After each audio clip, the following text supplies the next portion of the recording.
Estamos ubicados aquí en Barcelona para hablar durante unos minutos sobre el cáncer de pulmón con la intención de dar visibilidad a esta patología. Y vamos a hacerlo aprovechando precisamente que en estas fechas se celebra el Día Mundial de la Lucha contra el cáncer de pulmón. Y antes de comentar algunos aspectos referidos a este tema, saludamos a Lidia Gil. Hola Lidia, ¿cómo estás? Hola, ¿qué tal? Lidia Gil es cuidadora, es un aspecto importante, una faceta importante precisamente en relación a este tema. Además es secretaria de la AEACAP, de la Asociación Española contra el Cáncer de Pulmón, ¿correcto? Sí. Bien, Lidia, me gustaría, si te parece, dar un dato un poco también como orientación, como referencia a las personas que luego van a ver esta entrevista. El año pasado se diagnosticaron más de 30.000, o sea, la cifra es importante, 30.000 nuevos casos de cáncer de pulmón, que a día de hoy se ha convertido en el cuarto más frecuente en el conjunto de la población. ¿A ti estos datos qué te sugieren? ¿Qué te suponen? Bueno, los datos hablan por sí solos, ¿no? Si esta cifra la traducimos a minutos, lo que tendríamos es que cada 20 minutos muere una persona en España por esta patología, ¿no? Claro. Y es que este tumor es el primero en número de muertes y también el segundo en número de casos, ¿no? Y sin embargo sigue siendo uno de los más invisibles. Por tanto, estas cifras lo que nos indican es que el cáncer de pulmón debería ser una prioridad a nivel nacional y bueno, pues desafortunadamente la realidad es que es un tumor que está en la sombra y por eso desde acá reivindicamos que se haga caso a esta epidemia que está siendo una epidemia oculta. Ahora incidiremos en el tema de la invisibilidad que tiene, lamentablemente, el cáncer de pulmón, que en muchos diagnósticos está relacionado con el hábito tabáquico, ¿verdad? Sí, de hecho la mayor parte de casos, más o menos un 85%, están relacionados con el tabaco, pero bueno, el otro 15% cada vez tiene un peso más importante la contaminación ambiental, por ejemplo. Es decir, el tabaco no es el factor único, es el más relevante, pero como dice Lidia, sobre todo en grandes ciudades como Barcelona, Madrid, Valencia, Sevilla, el tema de la contaminación ambiental cada vez tiene un peso específico más importante. Y además, otro dato relevante es que estadísticamente al menos afecta más a mujeres que a hombres. ¿Eso a qué se debe? Bueno, es una cosa que todavía están estudiando. Parece ser que pues, podría tener un tema importante, el tema hormonal, pero bueno, todavía falta muchísima evidencia respecto a este tema. Lo que sí que se sabe es que cada vez más mujeres están afectadas por esta enfermedad, por la incorporación de la mujer al mercado laboral. Al incorporarse también la mujer adaptó algunos malos hábitos, como era el hábito de fumar, y por eso también en los últimos años se están detectando cada vez más casos en mujeres. También el dato preocupante es que también cada vez la gente a la que se le detecta cáncer de pulmón es gente más joven. Entonces, bueno, pues por eso es importante estas campañas de la cesación, ¿no? del hábito de fumar. Por supuesto. Algunos aspectos determinantes en cuanto a la prevención, por una parte, pero también en cuanto a la evolución y al diagnóstico, que cuanto antes se realice mucho mejor. Cuanto antes tengamos un diagnóstico, más pronto podemos incorporar tratamientos específicos, pero hay un tema que es preocupante, que es la desigualdad geográfica, porque no es lo mismo, lamentablemente, diagnosticar a un paciente o a una paciente de cáncer de pulmón en Barcelona que en un pueblo de Soria. ¿Por qué ocurre? ¿Por qué existe esta inequidad, esta desigualdad? Sí, a ver, aquí la cosa es que el objetivo debería ser que toda la población tuviese una igualdad, ¿no? de condiciones en el acceso equitativo tanto a los medicamentos como también a las terapias innovadoras. Pero bueno, desafortunadamente aquí en España esta desigualdad es tangible en el ámbito sanitario. Y, por ejemplo, si hablamos de los tratamientos, lo que encontramos es que pacientes que residen en poblaciones más pequeñas pues pueden verse con dificultades para acceder a estos tratamientos innovadores, porque a lo mejor las unidades donde se tienen que atender pues solamente están o en la capital de su provincia o en la capital de su comunidad autónoma, ¿no? Entonces, en este sentido, hay un dato importante que lo arroja la Sociedad Española de Oncología de Radioterapia, que dice que la gente debería invertir un máximo de 60 minutos para llegar a su unidad de radioterapia, ¿no? Porque si no estaríamos hablando que esta persona sufre desigualdad. ¿Cuál es la situación? que en España, en todas las provincias, más o menos, existen unidades de radioterapia, excepto en algunas provincias de Castilla y León y también de Aragón, ¿no? Entonces, claro, las personas que viven en estas localidades lo que tienen que hacer es, bueno, pues trasladarse o buscarse a lo mejor la vida y buscar también pagar un alojamiento cerca del hospital, ¿no? Esto que implica, pues por una parte, un coste económico y también un coste, bueno, pues emocional, que a lo mejor no todas las personas pueden asumir, ¿no? Entonces estamos hablando de estas desigualdades y estos problemas que son bastante, pues, complicados. Claro, esto supone un esfuerzo físico, mental y económico, sí, que en muchos casos incluso dificulta, y no sé si atrevería a decir, imposibilita, pues que esa persona realice correctamente los tratamientos prescritos. Hablábamos antes de la invisibilidad, pero ¿hasta qué nivel es preocupante la invisibilidad de los y las pacientes afectadas por cáncer de pulmón? ¿Por qué ocurre esta invisibilidad? Bueno, es un problema importante porque hablamos de datos, ¿no? Siempre. Claro. Y en ese sentido, la gente bueno, los especialistas de esta materia, la reivindicación que hacen es que, ¿por qué sucede si al tratarse del tumor con más número de muertes y el segundo en número de casos, por qué la financiación pública que se recibe para estudiarlo no es la misma, ¿no? Si miramos en la tabla de la financiación que se recibe para estudiar los cánceres, vemos que el cáncer de pulmón ocupa la 6ª posición, ¿no? Y estos son datos de la Asociación Española contra el Cáncer del año 2022, ¿no? Por tanto, pues estamos hablando aquí de una problemática importante, ¿no? Comentabas hace un rato el tema de que el tiempo es primordial para atender a un paciente del cáncer y en este caso pues de cáncer de pulmón. El problema que tenemos las personas que son pacientes de cáncer de pulmón es que un 75% de los casos se detectan ya en fases avanzadas y bueno, pues desafortunadamente pues muchas veces cuando el tumor da síntomas claro, es un problema añadido, porque a veces es un diagnóstico tardío cuando ya el cáncer ha evolucionado más de lo que sería deseable. Sí, es difícil atacarlo en estas etapas, o más difícil. Claro, a nivel de diagnóstico, por cierto, ya que hablamos del tema, también existen diferencias significativas en el territorio español, porque en algunos casos no todos o no todas las pacientes pueden acceder a programas de diagnóstico molecular, que es un tipo de diagnóstico importante para el cáncer de pulmón, ¿verdad? Es un tipo de diagnóstico que permite identificar mutaciones específicas, etcétera, ¿no? ¿Cómo se contempla esto desde el punto de vista del paciente que tiene dificultades para acceder a esos programas de diagnóstico? Sí, bueno, en este sentido pues es el mismo problema, ¿no? Lo que se busca es intentar que en todas las unidades o todos los hospitales que están ubicados en el territorio español pues realmente puedan ofrecer este tipo de terapias y este tipo de diagnósticos que son más precisos y que permiten pues que la gente tenga tratamientos más adecuados, tratamientos innovadores que les pueden permitir una mejor calidad de vida y también pues a lo mejor es aumentar su tasa de supervivencia, ¿no? Porque en ese sentido es bastante importante hablar también de esto. Los pacientes de cáncer de pulmón, la tasa de supervivencia que tienen es muy corta, es a 5 años, se estima que pues más o menos el 10% de la gente puede sobrevivir, ¿no? Entonces, claro, aquí este dato, todas las vidas importan. Es fundamental, sin duda. Y deberíamos de, intentar que este acceso a medicamentos y tratamientos innovadores pues esté al alcance de todas las personas. Claro, incluso antes del tratamiento, de esos tratamientos innovadores que estamos comentando, otro tema no resuelto todavía o no resuelto de forma satisfactoria es el cribado. El cribado, que es una opción de detección temprana que tampoco acaba de llegar, ¿no? ¿Qué dificultades se encuentra para aplicar un cribado que sea capaz de predecir, incluso para detectar según qué tipo de lesiones precancerosas para evitar un futuro desarrollo de un cáncer de pulmón? Sí, bueno, el problema de los cribados atiende otra vez a las diferencias a nivel de territorio, ¿no? Es un caso similar. Es un caso similar. Claro. Y bueno, pues aquí que sí que es una reivindicación que se viene haciendo desde diferentes sociedades científicas y en este caso también desde ACAP, que debería de ser una de las prioridades, ¿no? del sistema nacional. En ese sentido, 2 datos que son muy importantes respecto a la importancia que aportan o los beneficios que aportan los planes de cribado es es que por una parte permiten que el paciente pues pueda tener un diagnóstico más temprano, ¿no? Y por tanto mejore su tasa de supervivencia, el número de años que esta persona puede vivir.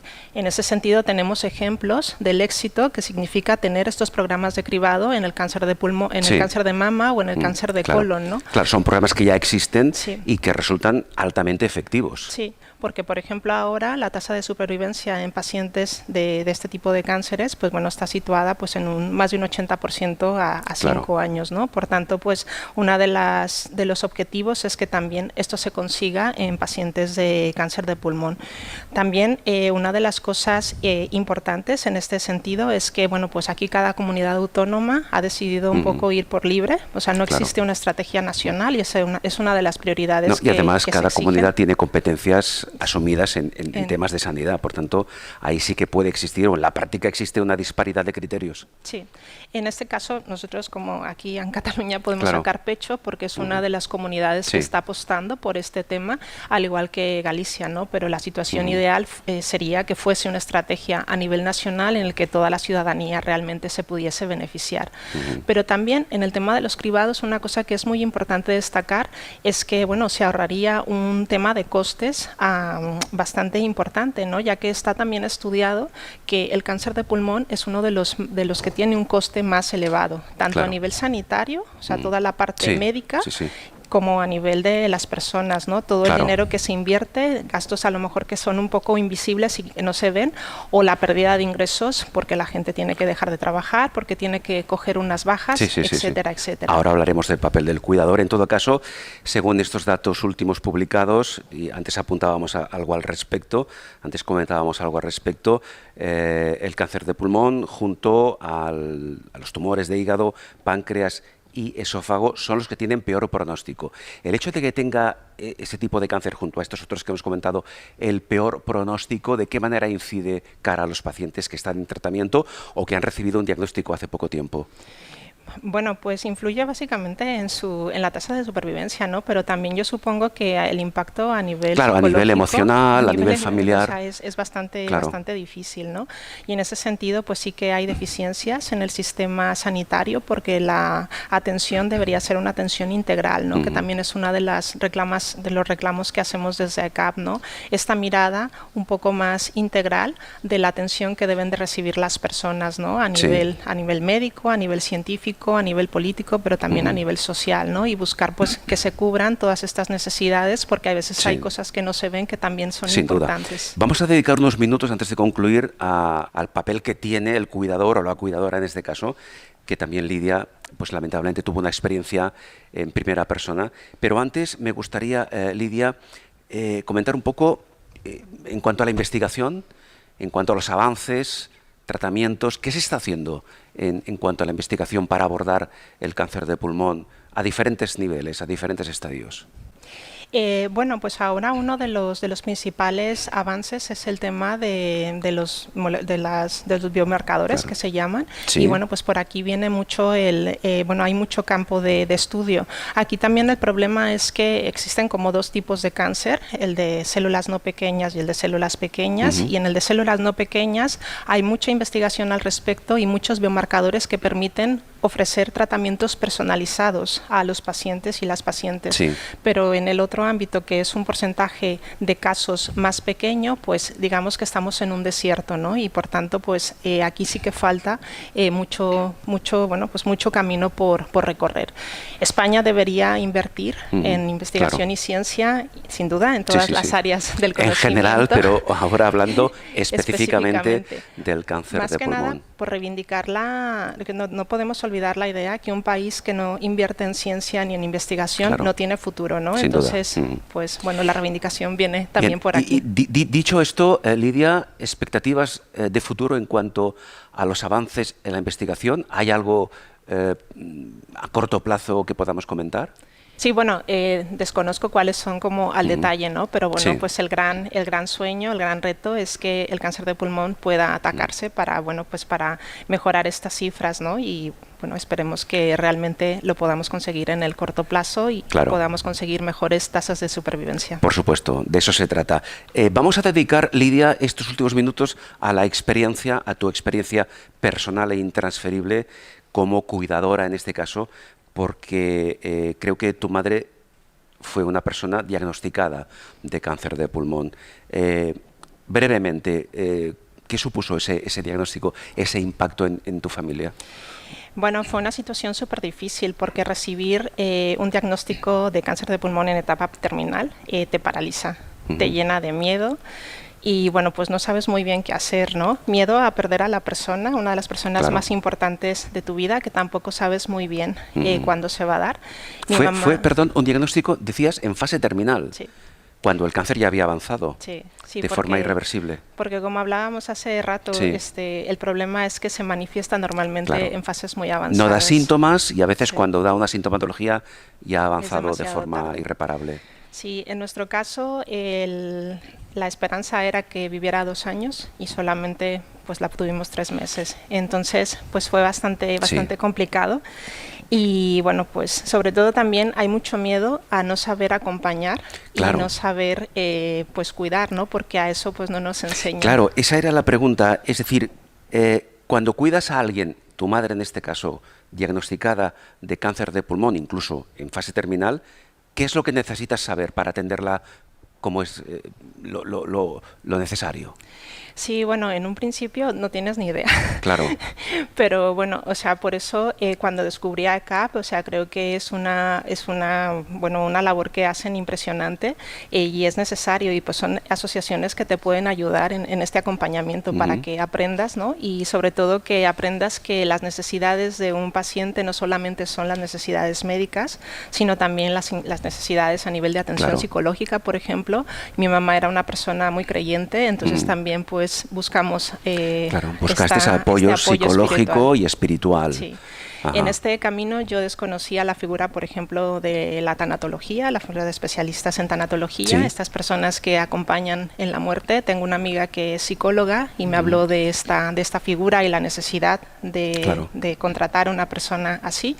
Y bueno, pues fue un servicio que nosotros a mi mamá le ofrecimos. Yo quiero pensar que bueno, pues que ella se fue más tranquila y que todo este acompañamiento pues la ayudó realmente. Porque perdona, en tu caso, ella era consciente del diagnóstico. Sí, siempre fue ¿Cómo consciente. asumió esta realidad? Con mucha serenidad. Ajá. Y con mucha, no sé si es la palabra correcta, pero con mucha valentía. Por supuesto. Y bueno, yo creo que también mi mamá fue mi mamá hasta el final. Claro, claro. Y siempre estuvo más preocupado por todos nosotros, por mi papá, mi hermano y por mí, Sí. que no a lo mejor por ella, ¿no? Hasta el último suspiro. Pero bueno, pues afortunadamente también las cosas se hicieron como ella quiso y intentamos también siempre respetar pues su voluntad hasta el último momento. Bien, hay otra cuestión importante, hablando del diagnóstico del cáncer de pulmón, que no sé si fue el caso vuestro en el que lo viviste directamente, que es a veces el estigma que genera un diagnóstico como este, ¿no? ¿Qué reflexión podemos hacer de este tema? Sí, bueno, tiene mucho estigma y en este caso nosotros estamos en ese 15%. Mi mamá no era una persona fumadora y entonces en un primer momento también incluso tú mismo bueno, pues te haces estas preguntas, ¿no? Una pregunta muy muy clara aquí es ¿por qué a mí, no? Claro. ¿Y por qué no?